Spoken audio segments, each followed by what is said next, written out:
Avez-vous déjà eu l'impression que votre vie prenait une direction imprévue? Vous est-il déjà arrivé de vous réveiller le matin avec cette lourdeur sur la poitrine, le regard fixé au plafond, en vous demandant « Seigneur, que m'arrive-t-il? Pourquoi tout a-t-il changé? Pourquoi le chemin que j'emprunte maintenant est-il si différent de ce que j'avais demandé, de ce dont j'avais rêvé, de ce que j'avais imaginé pour mon histoire ?» Si vous avez déjà ressenti cela, si vous le ressentez en ce moment, je tiens à vous dire une chose avant tout autre mot dans cette vidéo. Vous n'êtes pas perdu. Vous n'êtes pas abandonné. Vous faites partie intégrante du plan de Dieu. En réalité, vous êtes peut-être au cœur même de sa volonté, même si tout autour de vous semble confus, même si la situation paraît absurde, même si le silence qui règne en vous est insupportable. Il y a un verset dans la Bible qui, lorsque je l'ai lu pour la première fois, avec une attention sincère et un cœur ouvert, a complètement transformé ma vision de l'action de Dieu dans ma vie. On trouve ce passage dans Isaïe, chapitre 42, verset 16. « Je conduirai les aveugles par un chemin qu'ils ne connaissent pas. Je les guiderai sur des sentiers inconnus. Je changerai devant eux les ténèbres en lumière et j'aplanirai les sentiers tortueux. Voilà ce que je ferai. Je ne les abandonnerai pas. » Avez-vous remarqué ce que Dieu dit ici? Il ne dit pas qu'il va vous emmener sur un chemin magnifique, prévisible et bien éclairé, avec des panneaux indicateurs à chaque tournant. Il dit qu'il va vous guider sur un chemin inconnu, sur des sentiers que vous n'avez jamais empruntés, à travers des lieux où votre vision est obscure. Et pourtant, il promet « Je ne vous abandonnerai pas ». Cela change tout. Cela change notre façon d'interpréter les moments difficiles. Cela change notre regard sur les portes qui se sont fermées. Cela change notre façon d'appréhender l'attente, le silence, l'incertitude. Car lorsque Dieu nous guide, même le chemin qui semble mauvais peut être le bon. Et c'est précisément ce dont nous allons parler aujourd'hui. Je vais vous ouvrir mon cœur, explorer ce sujet en profondeur et vous montrer que souvent ce qui ressemble à de la confusion est en réalité une direction. Ce qui ressemble à un retard est une protection. Ce qui ressemble au silence est une préparation. Et ce qui ressemble à la fin est peut-être le début de quelque chose qui surpassera tout ce que vous avez imaginé. Alors, restez avec moi jusqu'au bout, car ce message est peut-être la réponse que vous attendez depuis longtemps. Savez-vous ce qui arrive à la plupart d'entre nous? Nous grandissons en entendant que Dieu a un plan. À l'église, au catéchisme, pendant les offices, dans les livres, nous apprenons que nos vies ont un sens. Et c'est vrai. C'est profondément vrai. Mais personne ne nous prépare au fait que le plan de Dieu ressemble rarement à celui que nous avons imaginé. Nous imaginons que si Dieu est aux commandes, tout se déroulera sans accroc, que les opportunités se présenteront au bon moment, que nos relations seront harmonieuses, que nos carrières progresseront sans faute, que notre santé restera excellente, que nos finances prospéreront régulièrement. Et quand rien de tout cela ne se passe comme prévu, la première réaction est le désespoir. La deuxième, le doute, et la troisième, souvent, la culpabilité. Nous commençons à nous demander, ai-je mal agi? Me suis-je éloigné de la volonté de Dieu? Ai-je manqué quelque chose en chemin? Et c'est là que réside le danger, car cette mentalité transforme le plan de Dieu en une énigme à résoudre, alors qu'en réalité il s'agit d'un chemin à parcourir. Il y a une différence fondamentale entre résoudre et emprunter. Résoudre exige de la maîtrise. Emprunter exige de la confiance. Et Dieu, tout au long des Écritures, affirme clairement qu'il ne cherche pas à nous donner le contrôle. Il souhaite nous apprendre à faire confiance. Voyez ce qui est arrivé à Abraham. Dieu lui a dit « Quitte ton pays, ta famille et la maison de ton père, et va dans le pays que je te montrerai. » Voyez-vous, Dieu n'a pas révélé la destination avant le départ. Il ne lui a pas donné de carte avec des coordonnées. Il n'a pas dit « Va à Canaan qui se trouve à tant de kilomètres d'ici, sur la rive gauche du fleuve, près de cette montagne. » Non, il a dit « Va, et je te montrerai le chemin en chemin. » Cela est profondément déstabilisant pour l'être humain, car l'être humain veut connaître le plan complet avant de faire le premier pas. Nous voulons voir la destination avant de quitter notre foyer. Nous voulons connaître la fin de l'histoire avant d'en vivre le premier chapitre. Mais Dieu n'agit pas ainsi. Et ce n'est pas par cruauté, distance ou indifférence. C'est parce qu'il sait que s'il nous révélait tout d'un coup, nous ne développerions pas la foi mais des stratégies. et les stratégies humaines, qu'aussi brillantes soient-elles, ne remplaceront jamais la dépendance spirituelle que Dieu veut susciter dans le cœur de ses enfants. Réfléchissez-y. Si Dieu avait montré à Joseph, dès le début, qu'il serait vendu comme esclave par ses propres frères, qu'il passerait des années dans une prison égyptienne, qu'il serait oublié de ceux qui l'auraient aidé, mais qu'à la fin il deviendrait gouverneur d'Égypte et sauverait sa famille de la famine, Joseph aurait-il enduré cette épreuve? Peut-être. Mais en aurait-il été transformé? Probablement pas. Car ce qui a façonné Joseph, c'est l'ignorance de l'avenir. Ce qui l'a façonné, c'est la confiance sans la connaissance, c'est l'obéissance sans la compréhension, c'est la fidélité dans l'obscurité, la conviction que Dieu veillait sur lui malgré tous les signes contraires. Et c'est précisément ce que vous dit aujourd'hui Isaïe 42, 16. Dieu ne vous abandonne pas dans les ténèbres, il vous guide à travers elles. Et il y a une différence fondamentale entre ces deux situations. Être abandonné dans les ténèbres signifie être seul, sans repère, sans protection, sans espoir. Être guidé à travers les ténèbres signifie avoir quelqu'un qui voit parfaitement clair au cœur même des ténèbres, qui vous tient la main et vous dit « Fais-moi confiance, je sais exactement où je te conduis ». Vous devez comprendre cela. Vous devez l'ancrer dans votre cœur, car tant que vous interpréterez les ténèbres comme un abandon, vous vivrez dans la peur. Mais lorsque vous commencerez à les interpréter comme une guidance, vous vivrez dans la foi. Et la foi n'élimine pas la douleur du processus. La foi ne fait pas disparaître le malaise de l'incertitude, mais la foi transforme complètement l'attitude de votre cœur face à ce processus. Car au lieu de demander « Seigneur, pourquoi suis-je ici ?», vous commencez à dire « Seigneur, je ne comprends pas ce chemin, mais je sais que tu es avec moi. Je ne vois pas ce qui m'attend, mais je sais que tu le sais.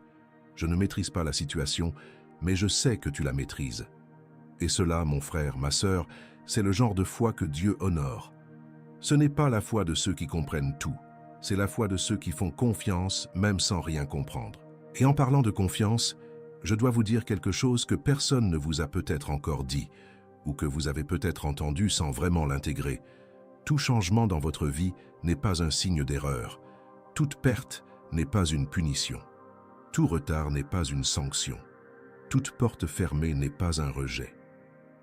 Souvent, le changement qui vous a effrayé, la perte qui vous a blessé, le retard qui vous a frustré et la porte qui s'est fermée devant vous font partie d'une action délibérée de Dieu dans votre vie.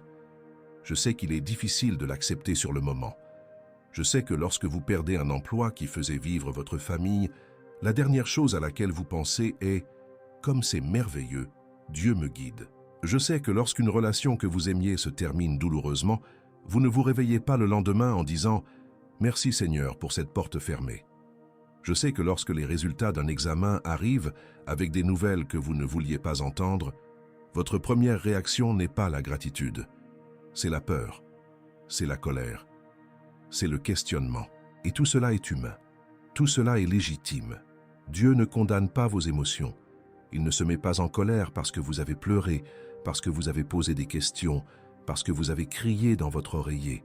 Mais il veut que vous leviez les yeux au ciel après les larmes, après les cris, après la nuit la plus sombre, et que vous disiez « Même ainsi, j'ai confiance ». Car c'est dans ces moments-là, mon ami, que la foi devient réelle. La foi n'est pas mise à l'épreuve les jours fastes. Elle l'est les jours où tout semble s'écrouler.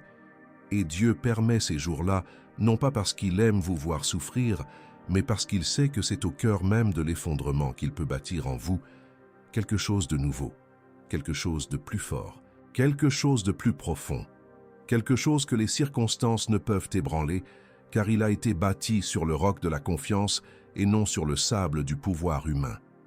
Regardez ce qui est arrivé aux enfants d'Israël. Ils ont quitté l'Égypte, ils ont été libérés de l'esclavage, ils ont vu la mer se séparer, ils ont vu Pharaon anéanti. Et quelle fut leur destination suivante? Le désert. Ce n'était pas Canaan immédiatement, c'était le désert. Et le désert n'était pas une erreur sur leur chemin, il faisait partie du plan. Dieu les y a conduits pour leur enseigner des choses qu'ils n'auraient jamais apprises dans le confort de l'Égypte ni dans l'abondance de Canaan. Dans le désert, ils ont appris que le pain vient du ciel et non de la main de l'homme.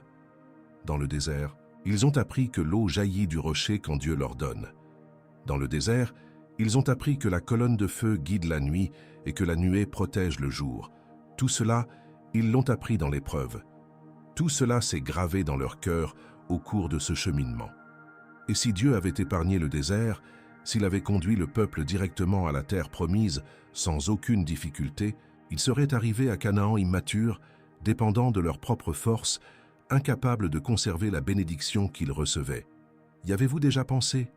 Parfois, Dieu ne vous donne pas ce que vous voulez quand vous le voulez, parce qu'il sait que vous n'êtes pas encore prêt à affronter ce qui vous attend. Ce n'est pas que Dieu vous refuse quelque chose, c'est qu'il vous y prépare. Et la préparation, par nature, est inconfortable. Elle exige de l'attente, du vide. Elle exige que l'ancien se débarrasse de ce qui est ancien pour que le nouveau puisse semer. Et lorsque Dieu commence à enlever des choses de votre vie, vous ressentez de la douleur. Mais cette douleur n'est pas une destruction, c'est une opération. Dieu vous enlève ce qui, s'il restait, empêcherait la croissance de ce qui est à venir. Et je sais qu'en ce moment même, il y a peut-être quelqu'un qui regarde cette vidéo et qui traverse une épreuve douloureuse. Quelque chose vous a été enlevé, quelque chose que vous aimiez, quelque chose sur lequel vous comptiez, quelque chose qui faisait partie de votre identité.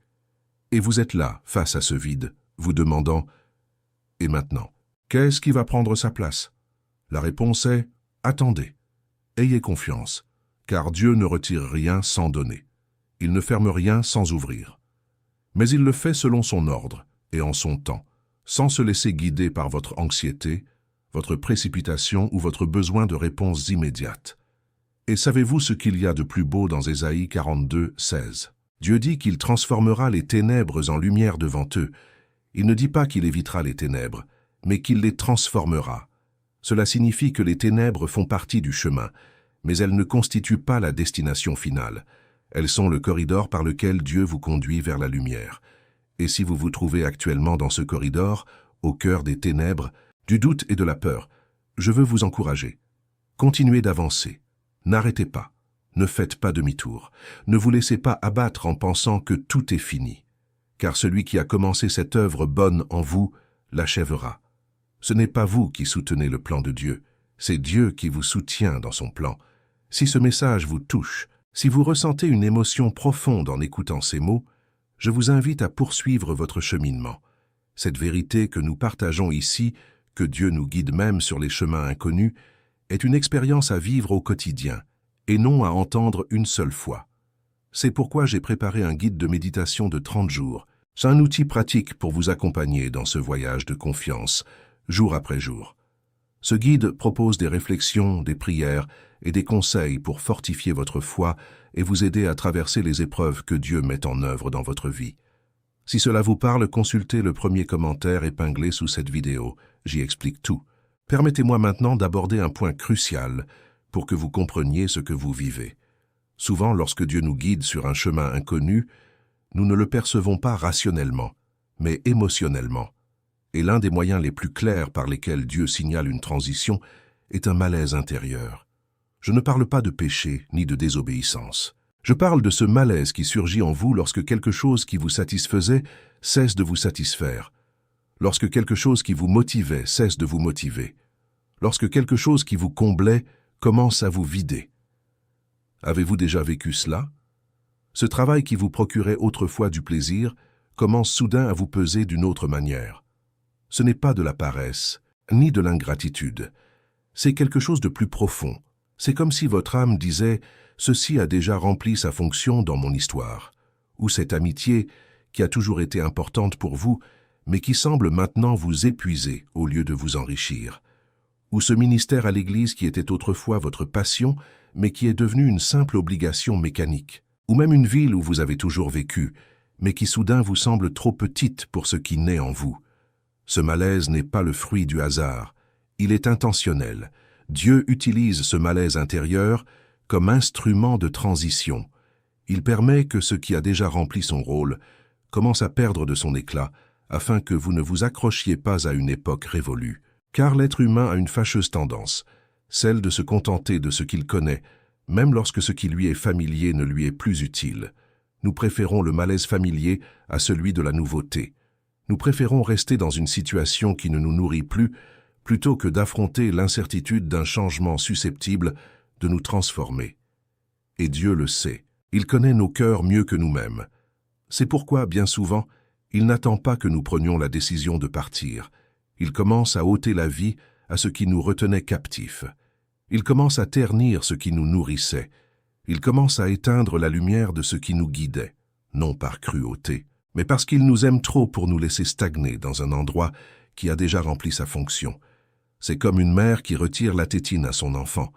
L'enfant pleure, l'enfant souffre, l'enfant a l'impression de perdre quelque chose d'essentiel.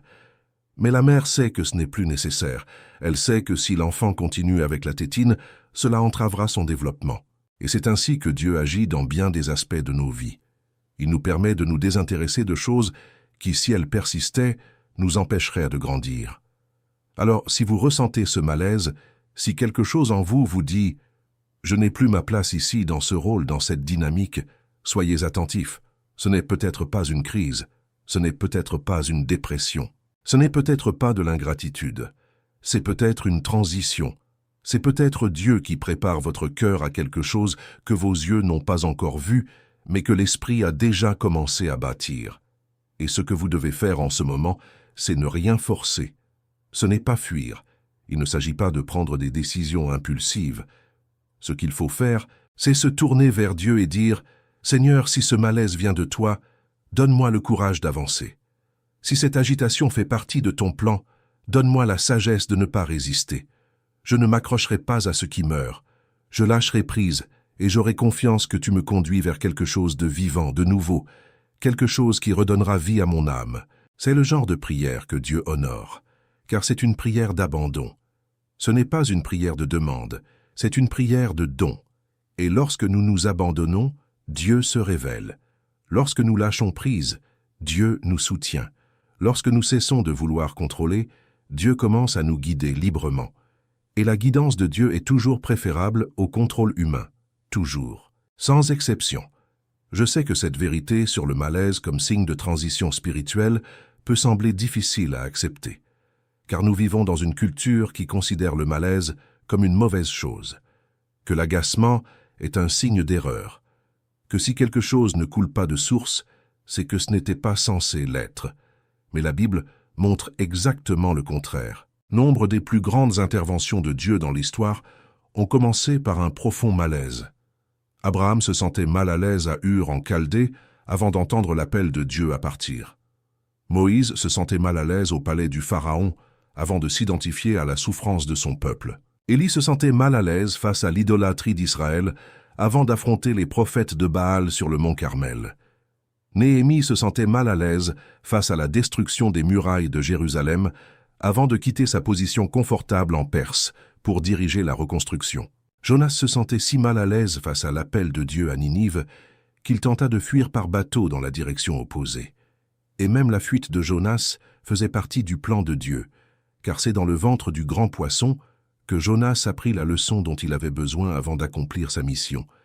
Dans le plan de Dieu, le malaise est l'alarme qui sonne à l'aube d'une nouvelle étape. C'est le signal que Dieu nous donne pour commencer à nous préparer au changement, non pas pour paniquer, non pas pour prendre des décisions impulsives sous l'effet de la peur, mais il vous suffit d'ouvrir votre cœur et de dire « Seigneur, je t'écoute, je suis attentif, parle car ton serviteur écoute. » Lorsque vous vous placez ainsi, avec humilité et disponibilité, Dieu commence à vous révéler, petit à petit, étape par étape, ce qu'il prépare pour la prochaine étape de votre vie.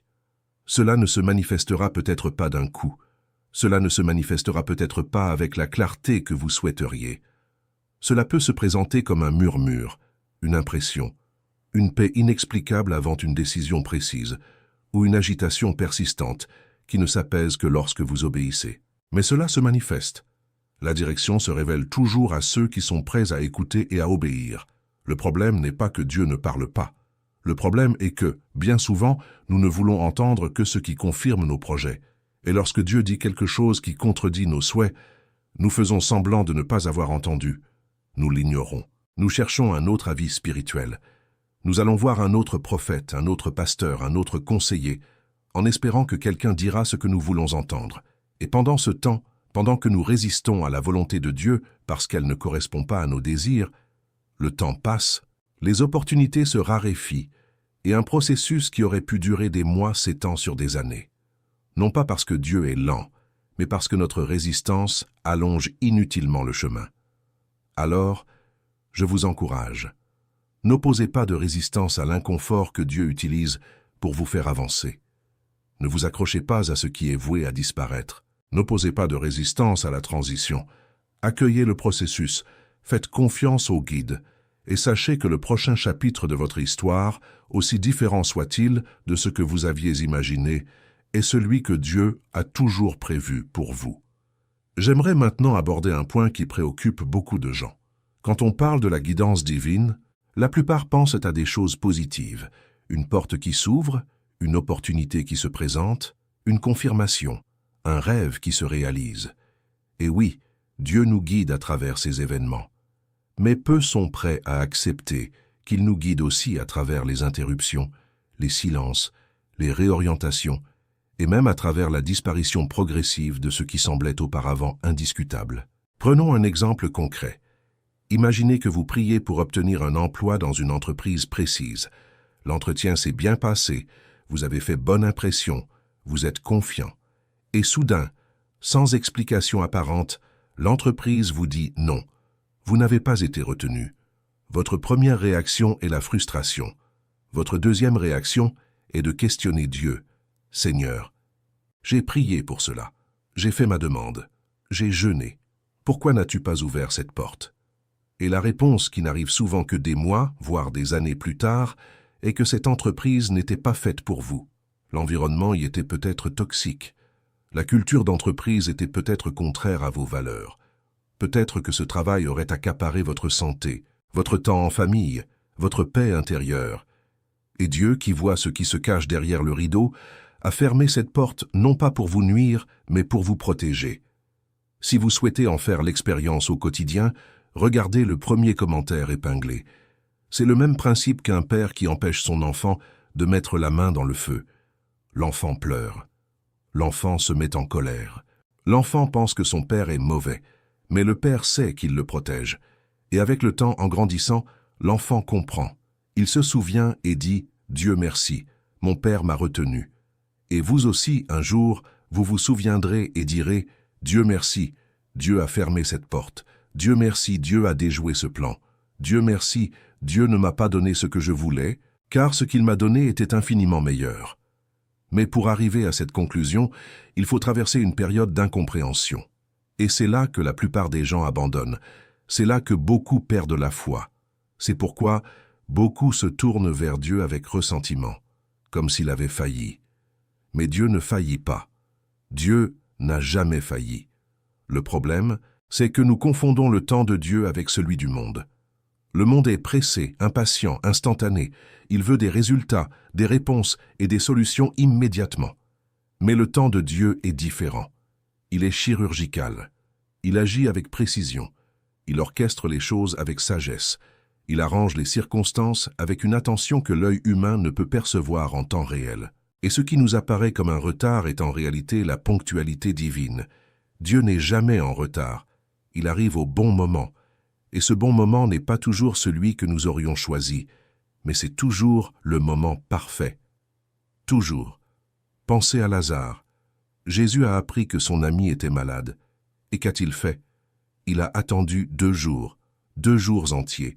Pendant ce temps, Lazare est mort. Marthe et Marie, les sœurs de Lazare, étaient anéanties. Et quand Jésus arriva enfin, Marthe dit « Seigneur, si tu avais été là, mon frère ne serait pas mort. » Ressentez-vous la douleur dans ces mots? Si tu avais été là, comme si Jésus avait échoué, comme s'il était arrivé trop tard, comme s'il était indifférent. Mais la vérité, c'est que Jésus n'était pas en retard. Il attendait le moment propice pour manifester une gloire plus grande encore. Car guérir les malades est un acte puissant, mais ressusciter les morts est inoubliable. Et Jésus, dans son attente, n'était pas indifférent. Il préparait le terrain pour le plus grand miracle de cette famille. Et quand Lazare sortit du tombeau, enveloppé de bandelettes, vivant, respirant, marchant, plus personne ne dit « il est arrivé trop tard ». Tous dirent « il est Dieu ». Et dans votre vie, mon frère, ma sœur, il y a peut-être des Lazars que vous croyez déjà morts, des rêves que vous croyez déjà morts, des relations que vous croyez déjà mortes, des opportunités que vous croyez déjà perdues. Mais si Dieu est souverain, rien n'est mort tant qu'il ne l'a pas décrété. Et s'il est silencieux, ce n'est pas par désespoir. C'est parce qu'il prépare une résurrection qui surpassera tout ce que vous avez pu imaginer. Voilà la foi que Dieu attend de vous. Non pas la foi qui comprend tout, mais la foi qui fait confiance, même quand on ne comprend rien. Non pas la foi qui voit le chemin en entier, mais la foi qui fait le pas suivant sans le voir. Non pas la foi qui exige des preuves avant d'obéir, mais la foi qui obéit en sachant que les preuves viendront en temps voulu. Si vous regardez cette vidéo et que ce message vous touche, je vous invite à la liker. Cliquez sur « J'aime ». Non pas que je vous le demande, mais parce que ce message peut atteindre quelqu'un qui a justement besoin de l'entendre aujourd'hui. L'algorithme favorise l'interaction. Liker, commenter, s'abonner. Ce message rayonne davantage. Alors, si ce n'est pas déjà fait, abonnez-vous dès maintenant. Activez la cloche pour ne manquer aucune vidéo. Et restez avec moi, car ce que j'ai encore à vous dire aujourd'hui changera votre façon de voir chaque situation difficile de votre vie. Parlons maintenant d'un sujet que peu osent aborder, le silence de Dieu. C'est l'une des expériences les plus douloureuses de la vie spirituelle, car lorsqu'on traverse une crise, quand la douleur est insupportable, quand les questions se multiplient sans que les réponses ne viennent, quand on crie vers Dieu et que le ciel semble inaccessible, la tentation est grande de croire que Dieu nous a oubliés, qu'il a détourné le regard, qu'il est occupé avec d'autres personnes, d'autres problèmes, d'autres projets qui ne nous concernent pas. Mais je dois vous le dire avec toute la fermeté et la tendresse que j'ai dans mon cœur, le silence de Dieu n'est pas une absence. Le silence de Dieu n'est pas de l'indifférence. Le silence de Dieu n'est pas de l'oubli. Le silence de Dieu est souvent la manière la plus profonde dont il agit dans votre vie. Je sais que c'est difficile à accepter. Je sais que nous voudrions entendre la voix de Dieu comme un coup de tonnerre, une révélation, un rêve, une prophétie, un événement surnaturel qui ne laisse aucune place au doute. Mais parfois Dieu choisit le silence. Et il choisit le silence, non pas parce qu'il n'a rien à dire, mais parce qu'à ce moment précis, il a besoin que vous développiez la capacité de faire confiance sans entendre, d'avancer sans voir, d'attendre sans recevoir de garantie. Imaginez un père apprenant à son fils à faire du vélo. Au début, il tient la selle. Le fils pédale en toute sécurité car il sait que son père est là, le tenant, le protégeant, l'empêchant de tomber. Mais vient un moment où le père doit lâcher prise. Il doit laisser son fils pédaler seul. Et dans ce bref instant où le fils se retourne et ne voit plus la main de son père, il ressent de la peur. Il a l'impression qu'il va tomber. Il se sent abandonné. Mais le père n'est pas parti. Il est là, à quelques pas, les bras prêts à le retenir si besoin. Il n'a lâché prise que parce qu'il savait que son fils savait déjà pédaler seul. Et lorsque le fils réalise qu'il pédale sans aide, la confiance qui naît en lui est infiniment plus grande que celle qu'il avait lorsque son père le tenait. C'est ainsi que Dieu agit par le silence. Il ne vous abandonne pas. Il vous laisse un instant de répit pour que vous découvriez que la foi qu'il a semée en vous est assez forte pour vous soutenir, même lorsque vous ne ressentez pas sa présence.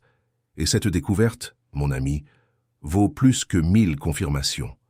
Car la confirmation apporte un soulagement temporaire, mais la foi éprouvée forge une force permanente.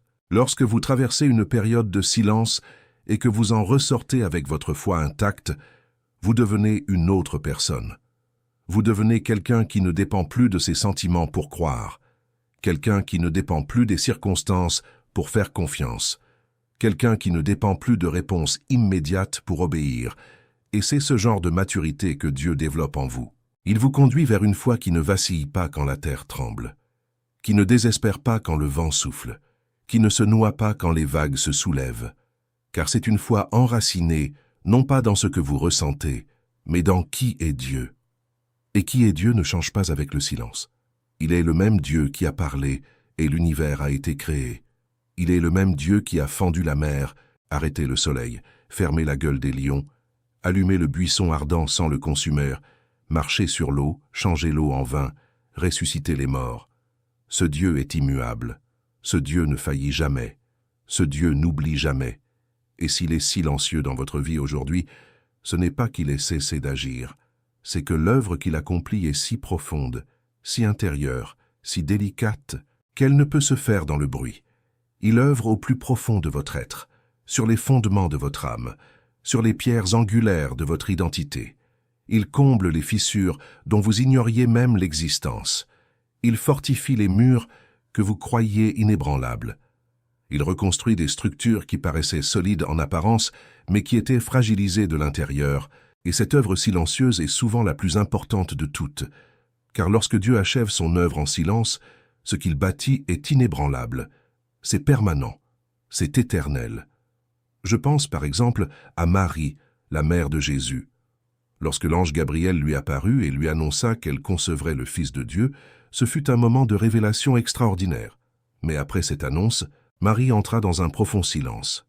Elle garda tout pour elle. La Bible le répète à plusieurs reprises. Marie médita, réfléchit en silence. Elle ne cria pas à tous ce que Dieu faisait. Elle n'exigea pas que Dieu lui explique chaque détail du plan. Elle le garda simplement pour elle. Et dans ce recueillement, dans ce silence contemplatif, l'œuvre de Dieu prenait forme en elle, au sens propre comme au sens figuré. Elle porta le Sauveur du monde en son sein pendant 9 mois de silence, d'attente, de préparation. Et durant ces mois, personne ne vit ce qui se passait en elle. Extérieurement, elle n'était qu'une jeune femme enceinte. Intérieurement, elle portait la rédemption de l'humanité. Et souvent, c'est la même chose pour vous. Extérieurement, il semble que rien ne se passe. Extérieurement, il semble que votre vie soit arrêtée, stagnante, stérile. Mais intérieurement, Dieu prépare quelque chose d'invisible, qui n'est pas encore né, qui est encore en formation. Et tout comme Marie ne pouvait hâter sa grossesse, vous ne pouvez hâter l'œuvre de Dieu. Chaque chose a son temps, chaque graine a sa saison, chaque fruit a sa période de maturation. Et Dieu, qui a créé les saisons, qui a établi les temps, qui a ordonné les cycles de la nature, sait exactement quel est le moment opportun pour chaque chose dans votre vie. L'Ecclésiaste 3 dit « Il y a un temps pour tout, un temps pour chaque chose sous le ciel, un temps pour naître et un temps pour mourir, un temps pour planter et un temps pour récolter, un temps pour pleurer et un temps pour rire, un temps pour jeter des pierres et un temps pour les ramasser, un temps pour embrasser et un temps pour s'abstenir d'embrasser, un temps pour chercher et un temps pour renoncer à chercher, un temps pour garder et un temps pour jeter, un temps pour déchirer et un temps pour réparer, un temps pour le silence et un temps pour la parole. Si le prédicateur, dans sa sagesse, reconnaissait que toute chose a son temps, combien plus devrions-nous reconnaître que les desseins de Dieu opèrent selon une temporalité qui dépasse notre entendement. Nous vivons à l'ère de l'immédiateté, tout va vite, tout est instantané. Restauration rapide, communication instantanée, résultats immédiats. Et cette mentalité contamine notre vie spirituelle. Nous voulons un Dieu instantané, un Dieu qui répond à la vitesse d'un SMS, un Dieu qui agit à la vitesse d'Internet, mais Dieu n'est pas otage de notre temps. Il agit dans l'éternité, et ce qui nous paraît lent est pour lui le moment parfait. Ce qui nous paraît tardif est pour lui la ponctualité absolue. Ce qui nous paraît silencieux est pour lui la voix la plus éloquente de l'univers, qui dit « Attendez, ayez confiance, je sais ce que je fais. » Alors, si vous traversez une période de silence, ne paniquez pas. N'interprétez pas le silence comme un abandon. Ne confondez pas le silence de Dieu avec son absence. Il est là, il œuvre, il construit. Et lorsque l'œuvre sera achevée, vous en verrez le résultat. Et ce résultat vous laissera à genoux, non pas dans le désespoir, mais dans la gratitude. Car vous vous retournerez sur votre parcours et comprendrez qu'à chaque instant de silence, Dieu accomplissait précisément ce qui devait être fait. Dans le premier commentaire épinglé, j'ai partagé une réflexion qui pourrait vous être utile. Aujourd'hui, je vous invite à approfondir ce sujet avec moi, car Dieu a encore beaucoup à vous révéler. Quand on parle des voies de Dieu, de la façon dont il nous guide, une vérité à la fois libératrice et exigeante se dégage. Tous les détours de la vie ne sont pas synonymes d'échec. Je le répète car il est essentiel que cela résonne profondément en vous. Tous les détours ne sont pas synonymes d'échec. En réalité, bien souvent, le détour est la plus grande preuve d'amour que Dieu puisse vous donner. Car le détour signifie que Dieu vous a éloigné d'un chemin qui, à vos yeux, semblait bon, juste, prometteur, mais qui, à ses yeux, vous aurait mené à la destruction, à l'épuisement, au vide ou à des souffrances inutiles. Je sais que c'est un message fort, mais réfléchissez-y. Combien de fois avez-vous désiré quelque chose de tout votre cœur, lutté pour l'obtenir, prié pour cela, cru en cela, et lorsque vous ne l'avez pas obtenu, avez-vous été anéanti? Et combien de fois, des semaines, des mois ou des années plus tard, vous êtes-vous retourné sur votre passé en réalisant que si Dieu vous avait accordé cela, cela aurait été un désastre? Combien de relations désiriez-vous qui, si elles s'étaient concrétisées, auraient détruit votre paix? Combien d'opportunités professionnelles escomptées qui, si elles s'étaient réalisées, auraient ruiné votre santé? Combien d'endroits vouliez-vous visiter qui, si Dieu l'avait permis, vous auraient mis en danger? Nous ne pouvons même pas imaginer combien de choses Dieu nous protège sans que nous le sachions. Nous ne pouvons même pas calculer combien de tragédies ont été évitées, combien d'accidents ont été prévenus, combien de personnes malveillantes ont été tenues à distance, combien de pièges ont été désamorcés, tout cela parce que Dieu a réorienté notre chemin sans nous avertir. Et au moment de cette réorientation, nous nous sommes plaints, nous avons pleuré, nous nous sommes rebellés, nous avons accusé Dieu d'injustice. Mais plus tard, avec le temps, avec la maturation de notre foi, nous nous retournons et disons « Merci Seigneur, merci de ne pas m'avoir donné ce que je voulais, merci de m'avoir protégé de moi-même. » Car souvent, notre plus grand danger ne se trouve pas à l'extérieur. Il réside en nous-mêmes, dans nos désirs mal orientés, dans nos choix hâtifs, dans nos motivations corrompues par l'ego, la vanité, le besoin d'approbation, la peur d'être laissé pour compte. Et Dieu, tel un Père aimant et sage, observe nos désirs et nous dit « Je sais que tu veux cela, mais je sais aussi que ce n'est pas ce qu'il y a de mieux pour toi. Et parce que je t'aime, je te redirigerai. Je fermerai cette porte, j'éliminerai cette possibilité, je te conduirai sur un autre chemin, et tu te plaindras, tu pleureras, tu me questionneras. Mais un jour, quand la tempête sera passée et que tu auras ouvert les yeux, tu comprendras, et tu me remercieras. » Sais-tu ce que dit la Bible dans les Proverbes 16, verset 9 ? « Le cœur de l'homme médite sa voie, mais l'Éternel dirige ses pas. » Tu vois, Dieu ne dit pas que nos projets sont mauvais, il dit simplement qu'ils sont limités. Nous planifions en fonction de ce que nous voyons. Mais Dieu nous guide en fonction de ce qu'il voit. Et ce qu'il voit est infiniment plus vaste, plus profond et plus complet que tout ce que nos cœurs peuvent imaginer. Ainsi, lorsque Dieu détourne votre chemin, ce n'est pas pour vous freiner, mais pour vous protéger des raccourcis qui paraissent rapides, mais mènent à l'abîme, des environnements qui semblent prometteurs, mais sont empoisonnés, des décisions qui paraissent sages, mais sont des pièges de l'ennemi déguisés en bénédiction. Et la capacité de discerner une véritable bénédiction d'un piège dissimulé ne s'acquiert que par l'intimité avec Dieu, par la prière constante, par la lecture de la parole et par l'abandon quotidien à sa volonté. Car lorsque vous vous abandonnez à lui, lorsque votre cœur est en harmonie avec le sien, vous commencez à comprendre que tout ce qui brille n'est pas or, que tout ce qui est facile n'est pas bon, et que tout ce qui est difficile n'est pas mauvais. Parfois, le chemin le plus difficile est précisément celui que Dieu a choisi pour vous. Et si c'est Dieu qui a choisi, vous pouvez avoir confiance.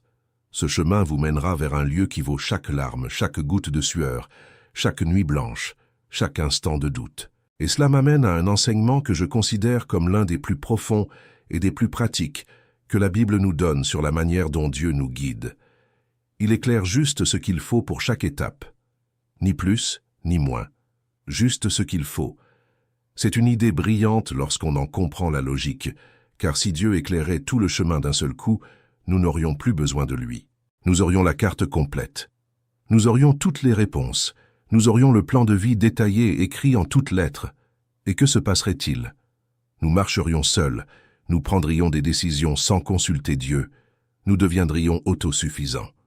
Et l'autosuffisance spirituelle est l'une des choses les plus dangereuses qui puissent arriver à un croyant.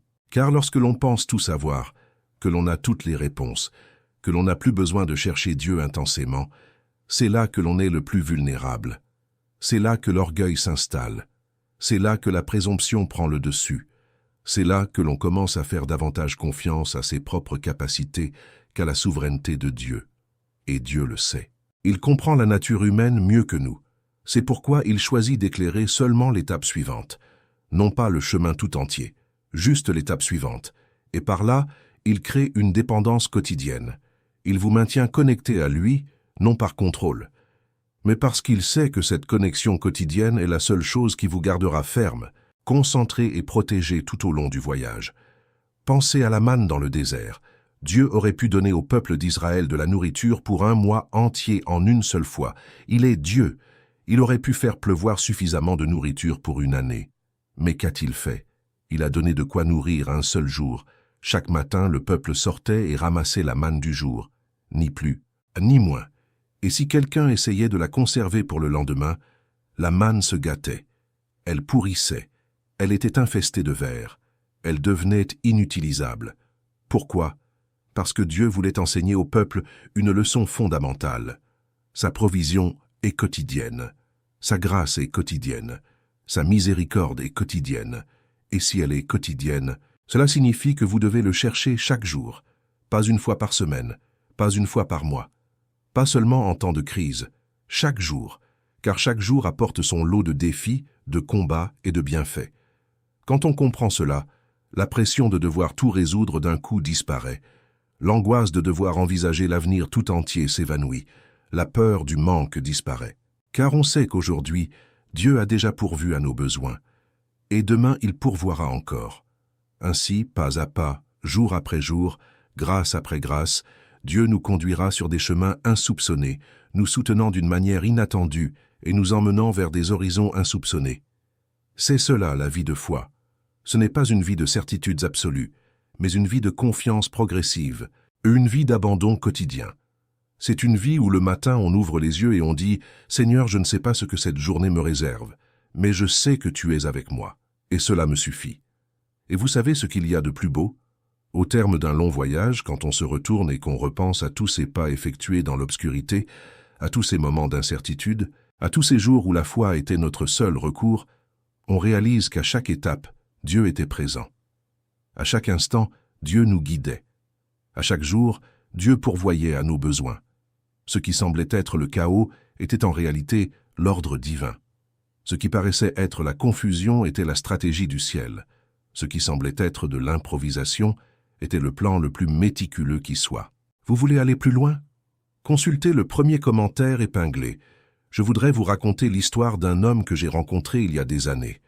C'était un homme de foi, qui priait tous les jours, lisait la Bible, allait à l'église et s'engageait dans le ministère. Mais il a traversé une période qui a failli anéantir toutes ses convictions. Il a perdu son emploi lors d'une restructuration de l'entreprise où il travaillait depuis 15 ans. Ce n'était pas dû à des problèmes de performance. Ce n'était pas une erreur. C'était une décision de la direction. Froidement, sans aucune considération pour l'être humain derrière l'uniforme. Et lui, qui avait toujours subvenu aux besoins de sa famille, s'est soudainement retrouvé sans loyer, sans perspective d'avenir et sans savoir quoi faire. Il m'a confié que les premiers mois avaient été les pires. Il a envoyé des CV, passé des entretiens, essuyé des refus. Chaque porte qui se fermait était un coup dur. Et le pire, disait-il, ce n'était pas les difficultés financières. Le pire, c'était la honte. La honte de ne plus pouvoir offrir à sa famille ce qu'il leur avait toujours offert. La honte de se sentir incapable d'être un homme, un mari, un père. Durant ces mois sombres, il implorait Dieu chaque jour « Seigneur, ouvre une porte. Seigneur, guide-moi. Seigneur, ne m'abandonne pas. » Et le ciel semblait silencieux. Aucune réponse, aucune révélation, aucune porte ne s'ouvrait. Mais savez-vous ce qui s'est passé? Durant ces mois de silence et d'attente, quelque chose a commencé à changer en lui. Il m'a confié que, pour la première fois en 15 ans, il avait eu le temps d'être avec sa famille, le temps de parler à sa femme, le temps de jouer avec ses enfants, le temps de se recentrer et de découvrir des aspects de lui-même qu'il n'avait jamais eu le courage d'affronter.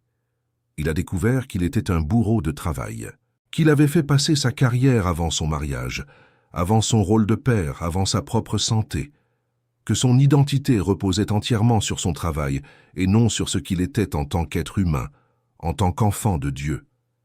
Et Dieu, durant cette période d'abandon apparent, accomplissait l'œuvre la plus importante de la vie de cet homme. Il reconstruisait son identité. Il lui apprenait que sa valeur ne résidait ni dans un poste, ni dans un salaire, ni dans un titre. Sa valeur était en Christ, Et lorsqu'il a enfin compris cela, lorsque cette vérité est passée du niveau intellectuel à celui du cœur, tout a changé.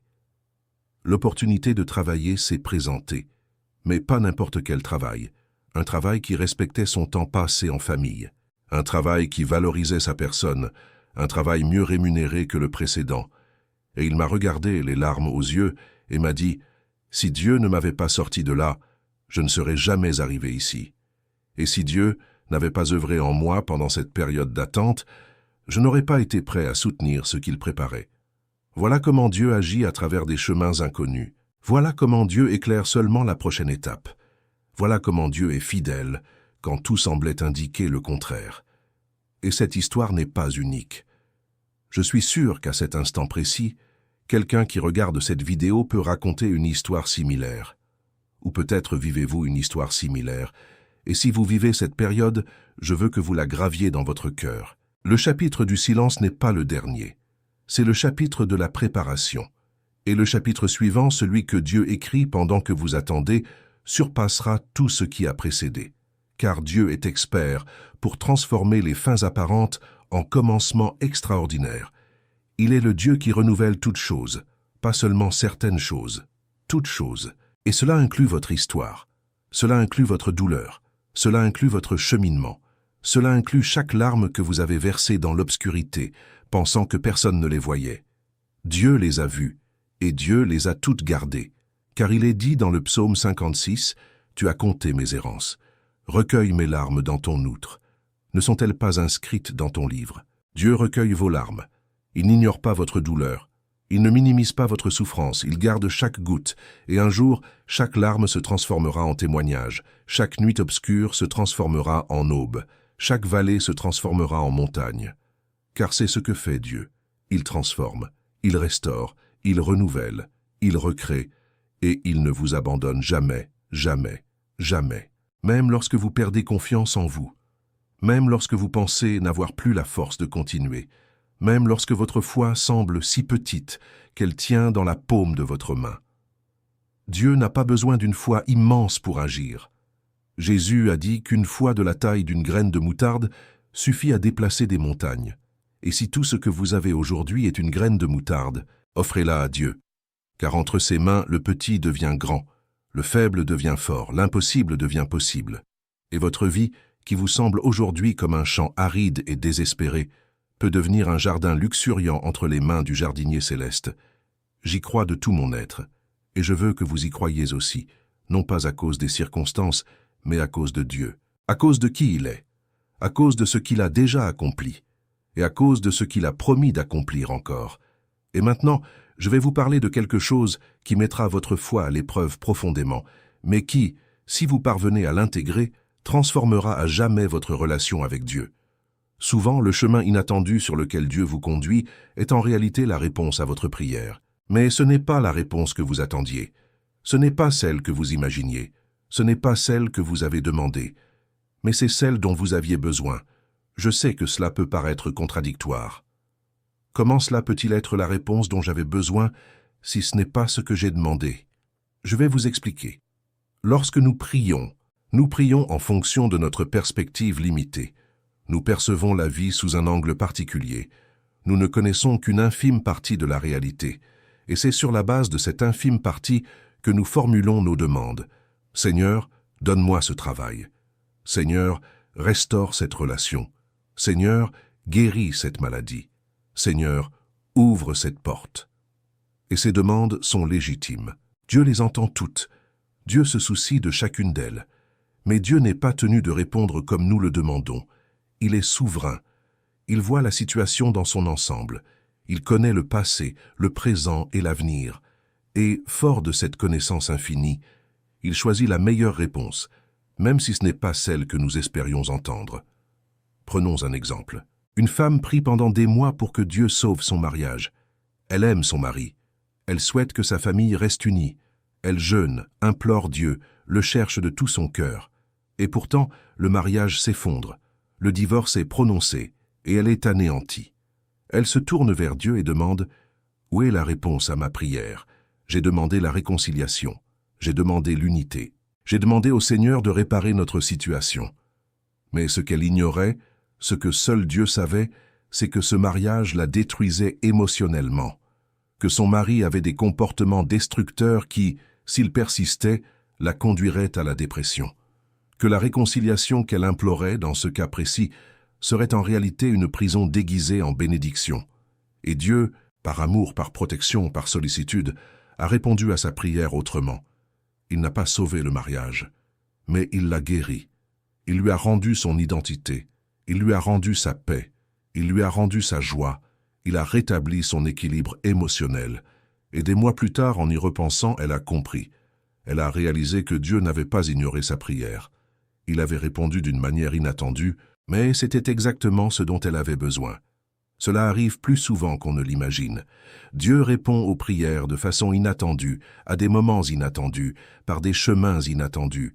Et notre tendance est de rejeter la réponse parce qu'elle ne se présente pas comme nous le souhaitions. Mais si nous avons l'humilité d'accepter que Dieu en sait plus que nous, d'accepter que sa sagesse est infiniment supérieure à la nôtre, d'accepter que sa réponse est toujours la meilleure, même quand elle fait mal, nous vivrons une vie beaucoup plus paisible. Car la paix ne vient pas de la possession des réponses que nous désirons. La paix vient de la confiance que Dieu détient les bonnes réponses et qu'au moment opportun, il les révélera. Au moment opportun, il expliquera. Au moment opportun, tout prendra son sens.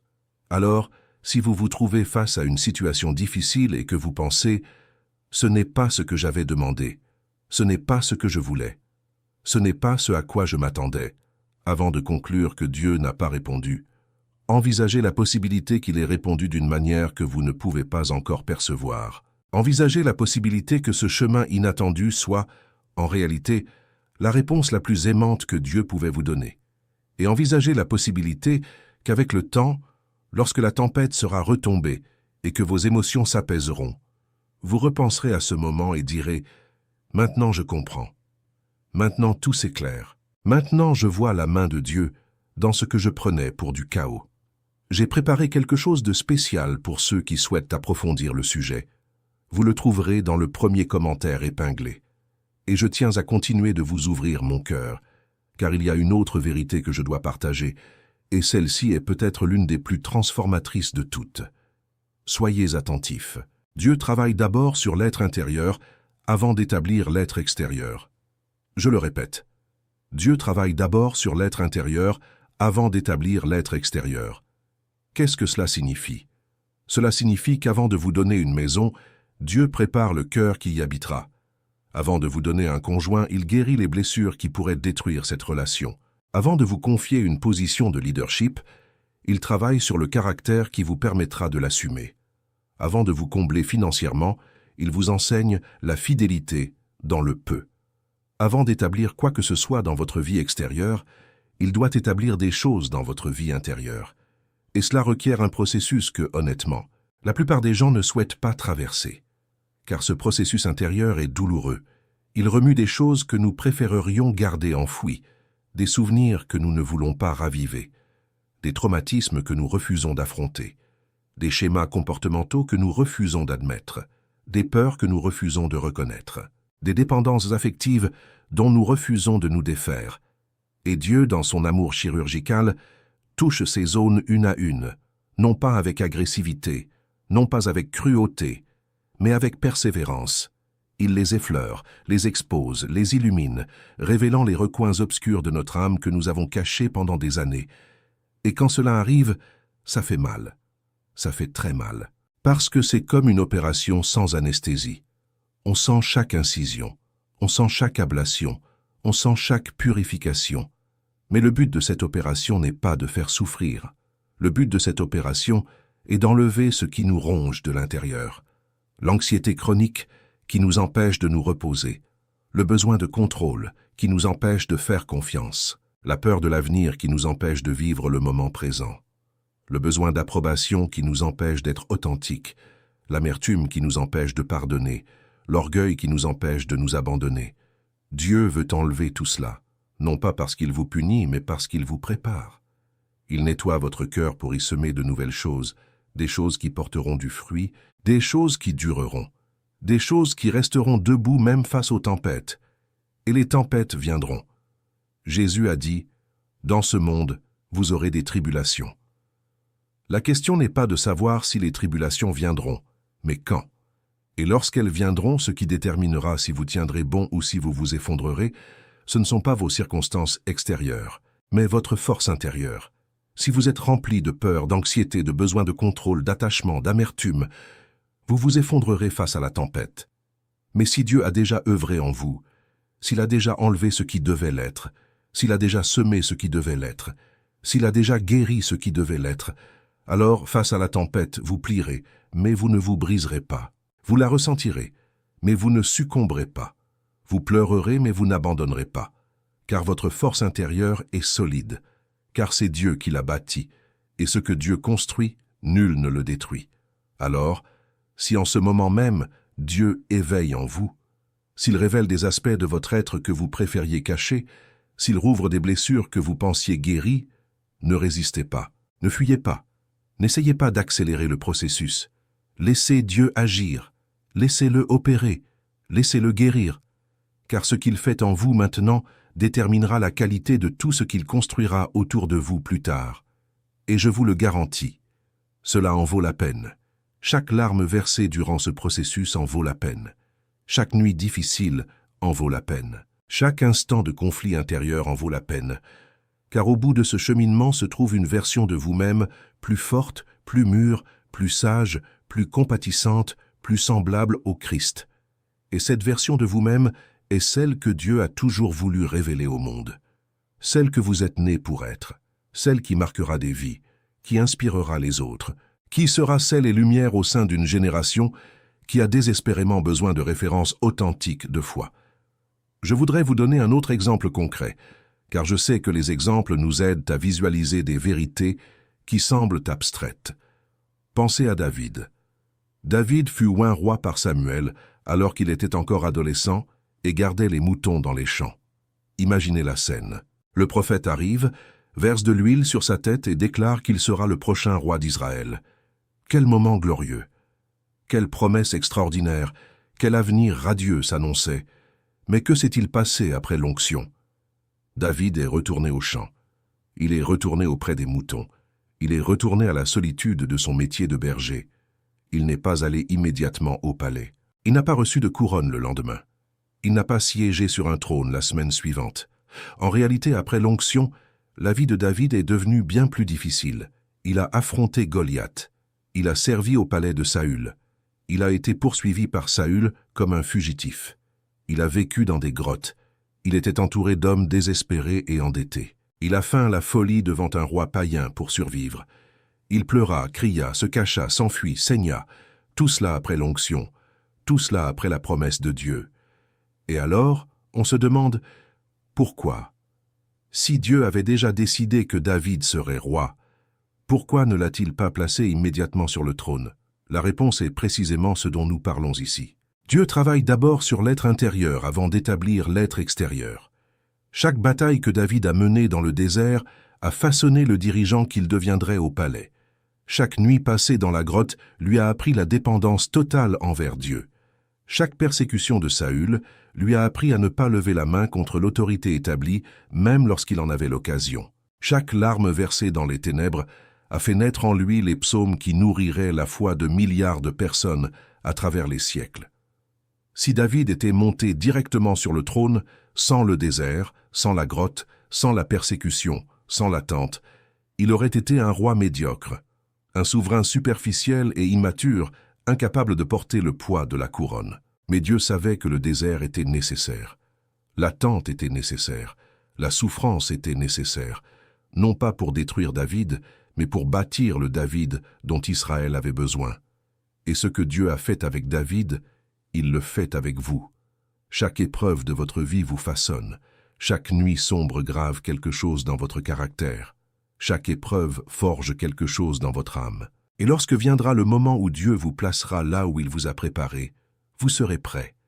Non pas parce que vous êtes parfait, mais parce que vous avez été transformé, parce que vous avez traversé le feu sans être consumé, parce que vous avez traversé les eaux sans vous noyer, parce que vous avez traversé la vallée et en êtes ressorti plus fort qu'avant. Le monde vous regardera sans comprendre comment vous y êtes parvenu. Il ne comprendra pas d'où vient votre paix au cœur de la tempête.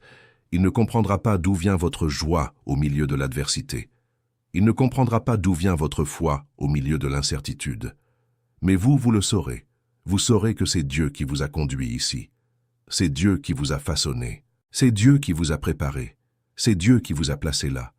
Et nul ne peut vous arracher à l'endroit où Dieu vous a placé. Aucune circonstance ne peut détruire ce que Dieu a bâti. Aucun ennemi ne peut vous voler ce que Dieu vous a donné. Car ce qui appartient à Dieu est intouchable. Ce qui appartient à Dieu est immuable. Ce qui appartient à Dieu demeure à jamais. Pensez aussi à Moïse. Moïse a été élevé au palais du Pharaon. Il a reçu la meilleure éducation d'Égypte. Il avait le pouvoir, la richesse, une position élevée. Mais Dieu savait que Moïse n'était pas prêt à guider son peuple. Alors, que s'est-il passé? Moïse a tué un Égyptien, s'est enfui dans le désert et a passé 40 ans à garder les moutons à Madian. 40 ans, pas 40 jours, pas 40 semaines. 40 ans dans le désert, à faire la chose la plus humble et la plus simple qu'on puisse faire à cette époque. Et là, dans ce désert, dans cette solitude, dans cette apparente insignifiance, Dieu accomplissait l'œuvre la plus importante de la vie de Moïse. Il le libérait de l'Égypte avant même qu'il ne le libère d'Égypte. Il ôtait l'arrogance, la suffisance et la confiance en la force humaine. Il remplaçait tout cela par la douceur, l'humilité et une totale dépendance envers Dieu. Et lorsque Moïse fut enfin prêt, Dieu apparut dans le buisson ardent et dit « Maintenant, va, car tu es prêt. Non pas grâce à ce que tu sais, mais grâce à ce que tu es devenu. » Et Moïse, qui était entré dans le désert en prince arrogant et impulsif, en ressortit comme l'homme le plus humble de la terre. 40 années de cheminement intérieur pour une mission qui allait changer l'histoire de l'humanité. Voilà ce qu'est Dieu. Il n'est pas pressé. Il a un but. Il ne prend pas de raccourcis. Il bâtit des fondations. Et les fondations prennent du temps. Elles exigent de la patience. Elles exigent de la profondeur. Mais lorsque les fondations sont solides, ce qui est construit dessus résiste à toutes les tempêtes. Et c'est ce que Dieu fait dans ta vie en ce moment. Il creuse profondément. Il pose les pierres angulaires. Il prépare la base sur laquelle il bâtira quelque chose de grand. Ne te précipite pas. Ne brûlez pas les étapes. Ne comparez pas votre cheminement à celui d'autrui. Votre temps vous appartient. Votre chemin vous appartient. Votre parcours vous appartient. Et Dieu est fidèle pour mener à bien ce qu'il a commencé en vous. Vous savez ce que j'ai observé au fil des ans, en étudiant la parole de Dieu, en parlant aux gens, en écoutant des témoignages, en suivant des histoires. J'ai constaté que la plupart des actions de Dieu ne révèlent leur but qu'après coup, pas pendant, après. Au beau milieu du chemin, tout est flou, tout est confus, tout semble dénué de sens. Mais quand on traverse, quand on atteint l'autre rive, quand on regarde en arrière avec un regard éclairé, c'est comme si un rideau se levait et que tout prenait soudain sens. Chaque pièce du puzzle s'emboîte, chaque détour trouve son explication, chaque larme prend un sens, chaque jour d'attente prend de la valeur. C'est comme ces tableaux réalisés avec de minuscules points. De très près, on ne voit que des points colorés sans logique apparente. Un point rouge ici, un point bleu là, un point vert plus loin. Rien n'a de sens, rien ne se relie, rien ne semble avoir de forme. Mais quand on prend du recul, quand on change de perspective, soudain les points s'assemblent et révèlent une image extraordinaire. Un paysage, un visage, un chef-d'œuvre. Et vous réalisez que chaque point était nécessaire. Chaque point avait une place stratégique. Chaque point contribuait à l'image finale. Et aucun point n'était accidentel. Il en va de même pour la vie chrétienne. Lorsque vous traversez des jours de douleur, de confusion et d'incertitude, tout semble être un fouillis de points disparates. Mais Dieu est l'artiste, il est le peintre, et chaque jour que vous vivez, chaque expérience que vous traversez, chaque épreuve que vous affrontez, est un point qu'il place stratégiquement sur la toile de votre histoire. Et lorsque l'œuvre est terminée, lorsque vous pouvez la contempler de loin, vous réalisez que c'était un chef-d'œuvre, que chaque point était essentiel, que rien n'était vain, que rien n'était gaspillé, que chaque moment difficile était en réalité un coup de pinceau de Dieu sur la toile de votre vie. Je pense à cela lorsque je lis l'histoire de Ruth. Ruth a perdu son mari. Elle est devenue veuve. Elle était seule dans un pays étranger. Et la première réaction de quiconque dans sa situation aurait été le désespoir. Mais qu'a fait Ruth? Elle s'est accrochée à sa belle-mère, Naomi. Elle décida de se rendre dans un lieu inconnu. Elle décida de faire confiance au Dieu d'Israël, même sans aucune garantie. Et que se passa-t-il? Elle se retrouva dans un champ, à glaner des épis, dans la plus grande humilité. Et là, dans ce champ, dans cette situation apparemment désespérée, elle rencontra Boaz, l'homme qui allait devenir son mari, l'homme qui allait changer sa vie, l'homme qui allait la faire entrer dans la lignée du Messie lui-même. Mais savez-vous ce qui est le plus impressionnant? Si le mari de Ruth n'était pas mort, elle ne serait jamais allée à Bethléem. Si elle n'était pas allée à Bethléem, elle n'aurait jamais rencontré Boaz. Si elle n'avait pas rencontré Boaz, elle n'aurait jamais fait partie de la généalogie de Jésus. La perte qui semblait être la fin était, en réalité, le commencement de quelque chose qui allait changer l'histoire de l'humanité. Et Ruth l'ignorait de son vivant. Elle ignorait que sa douleur avait un dessein cosmique. Elle ignorait que ses larmes arrosaient un destin qui dépassait sa propre vie. Elle ne savait qu'une chose, qu'elle devait faire confiance, qu'elle devait franchir le pas suivant, qu'elle devait avancer même sans comprendre. Et elle l'a fait. Et le but lui a été révélé. Après le voyage, c'est ainsi que cela fonctionne. D'abord l'obéissance, d'abord la marche, d'abord une confiance aveugle dans l'obscurité. Ensuite, et seulement ensuite, vient la compréhension. Puis la révélation. Puis vient le moment où tout s'harmonise. Et à ce moment-là, la gratitude qui jaillit du cœur est indescriptible, car on réalise que Dieu n'était pas endormi, il n'était pas distrait, il n'était pas absent. Il orchestrait chaque détail avec une précision qui dépasse toute capacité de compréhension humaine. Il tissait des fils invisibles qui, une fois réunis, forment une étoffe d'une beauté que seul Dieu pouvait créer. Et c'est pourquoi je dis, ne jugez pas le processus de Dieu sur l'apparence du moment. N'évaluez pas l'œuvre de Dieu pendant qu'elle est encore en cours. Attendez, ayez confiance, continuez votre chemin. Et lorsque l'œuvre sera achevée, vous pleurerez, mais non de tristesse. Vous pleurerez de gratitude, d'admiration, de respect, car vous verrez la main de Dieu dans chaque détail, dans chaque souffrance, dans chaque silence, dans chaque détour, dans chaque porte close, dans chaque nuit obscure. Tout était lui, tout était son amour, tout était sa sollicitude, tout était sa sagesse. Et rien, absolument rien n'a été vain. Si vous souhaitez en faire l'expérience au quotidien, consultez le premier commentaire épinglé. Pour conclure, j'espère que ce message restera gravé à jamais dans votre cœur.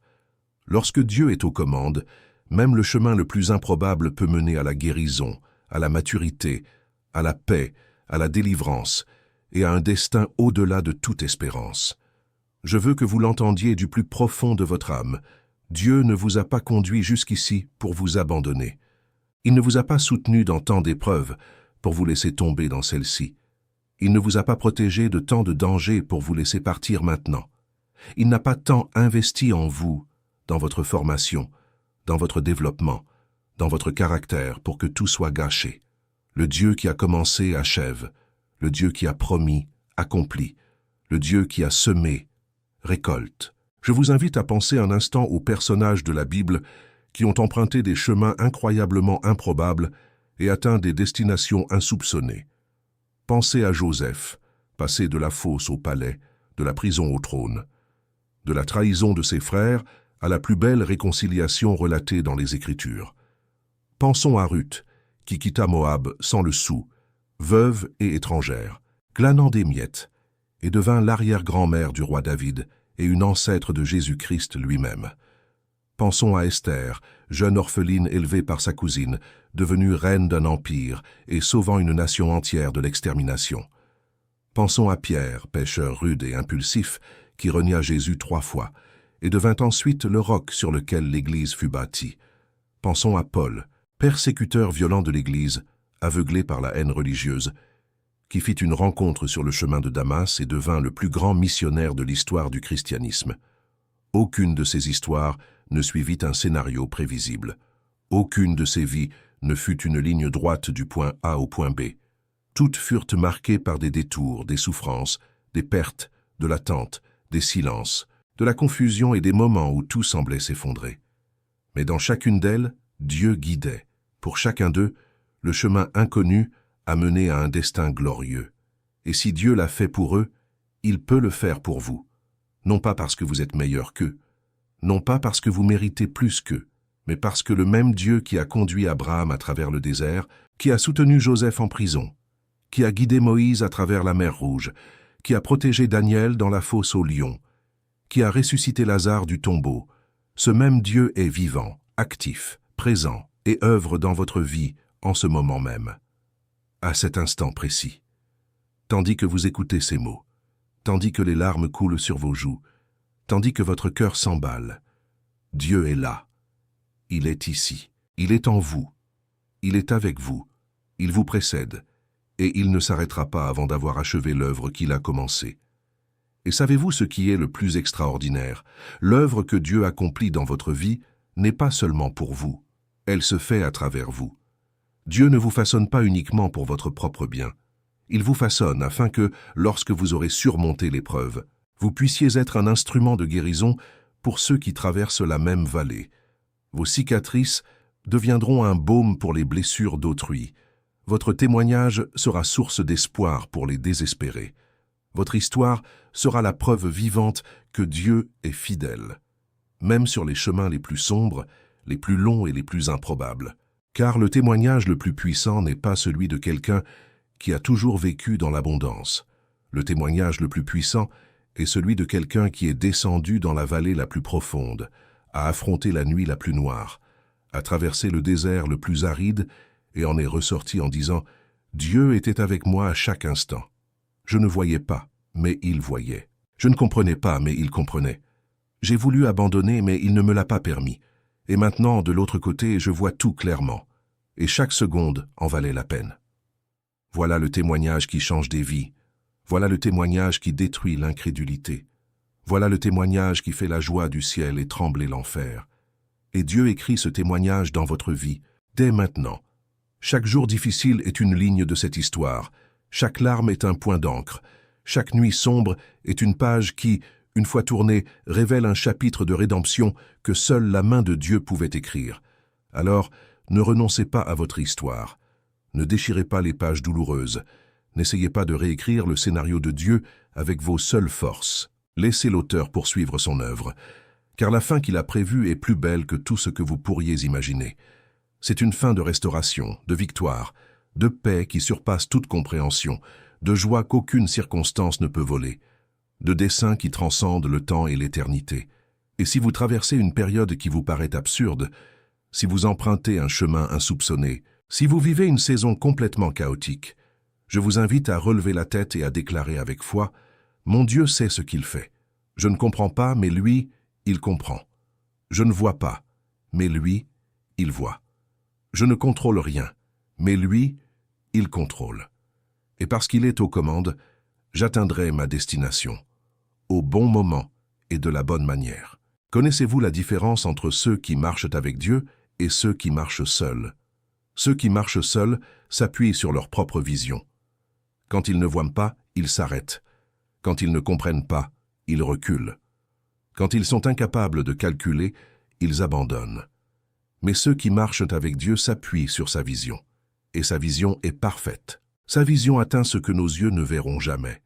Sa vision transcende le temps, traverse les dimensions, dépasse les limites de l'entendement humain. Et c'est cette vision qui guide votre vie aujourd'hui. Ce n'est pas un hasard. Ce n'est pas le hasard. Ce n'est pas la chance.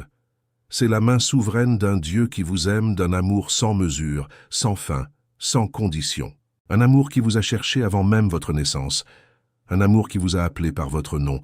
Un amour qui vous a choisi, sauvé, pardonné, purifié, restauré et placé sur un chemin qui, aussi étrange qu'il puisse paraître aujourd'hui, vous mènera vers un destin glorieux. Je sais qu'il est difficile de le croire quand la douleur est intense, quand les chiffres ne collent pas, quand le diagnostic est effrayant, quand les relations font mal, quand la solitude vous étreint, quand l'avenir est incertain. Mais c'est précisément dans ces moments-là que Dieu se révèle comme le Père qu'il est.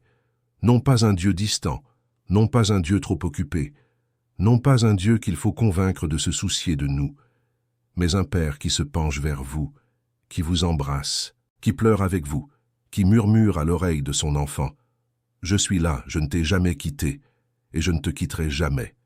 Ésaïe 42, 16 n'est pas qu'un simple verset, C'est une promesse. C'est un pacte scellé par le sang du Fils de Dieu. C'est la garantie éternelle que, si sombre que puisse paraître le chemin, la lumière viendra. Si tortueux que puisse paraître le voyage, il s'arrangera. Si long que puisse paraître le désert, il a une fin. Et lorsque vous en sortirez, lorsque vous traverserez cette période et entrerez dans la nouvelle, vous comprendrez que chaque pas dans l'obscurité en valait la peine. Chaque jour d'attente en valait la peine. Chaque larme en valait la peine. Car tout était entre les mains de Dieu, et les mains de Dieu ne tremblent pas. Les mains de Dieu ne se trompent pas. Les mains de Dieu ne lâchent pas. Les mains de Dieu tiennent, façonnent, guident et délivrent.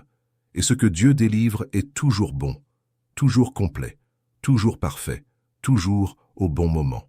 Je veux vous laisser avec cet espoir aujourd'hui.